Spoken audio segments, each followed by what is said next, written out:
তোমাদের সাথে শেয়ার করব বিরিয়ানি। তো চলো স্টার্ট করা যাক। প্রথমে হাঁডিতে বেশি করে সাদা তেল আর পেঁয়াজ কুচি দিয়ে হালকা ভেজে নেবো। তার মধ্যে অ্যাড করব খাসির চর্বি।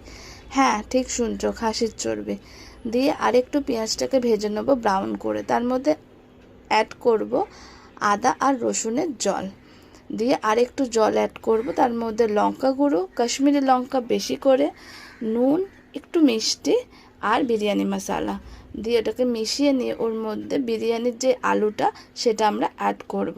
দিয়ে কিছুক্ষণ নাড়াচাড়া করে ঢেকে দেবো। আলুটা যে অল্প সেদ্ধ হয়ে আসবে ওর মধ্যে আমরা অ্যাড করব চিকেনটা দিয়ে কিছুক্ষণ নাড়াচাড়া করে ঢেকে দেবো। যখন চিকেনটা সেদ্ধ হয়ে যাবে, তোমরা কি করে বুঝবে চিকেন বা আলুটা? টুথপিক দিয়ে একটু গেঁথে দেখে নেবে সেদ্ধ হয়েছে কিনা। আমি এইভাবেই ঠিক করেছি, দেখতেই পাচ্ছ। তারপরে আলু আর চিকেনটাকে তুলে নিতে হবে গ্রেভি থেকে। যেই গ্রেভিটা থাকবে ওর মধ্যে মাটনটা আমরা একবারে দিয়ে সেদ্ধ করে নেবো প্রেশার কুক করে। এইভাবে আর করিনি।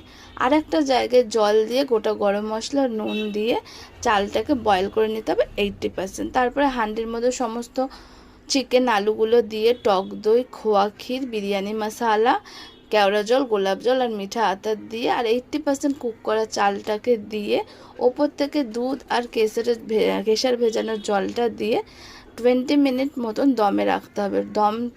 গ্যাস অফ করে তারপরেও আরও 10 মিনিট রেখে দেবে। তারপরে বিরিয়ানিটা সার্ভ করবে। এবার বলি চর্বিটা কেন ইউজ করি। চর্বিটা ইউজ করলে বিরিয়ানির চালটা ভীষণ সফট থাকে আর প্রচণ্ড জুসি হয়, যার জন্য বিরিয়ানিটা খেতে ভালো লাগে। যারা পছন্দ করে না তারা দেবে না। তো টাটা।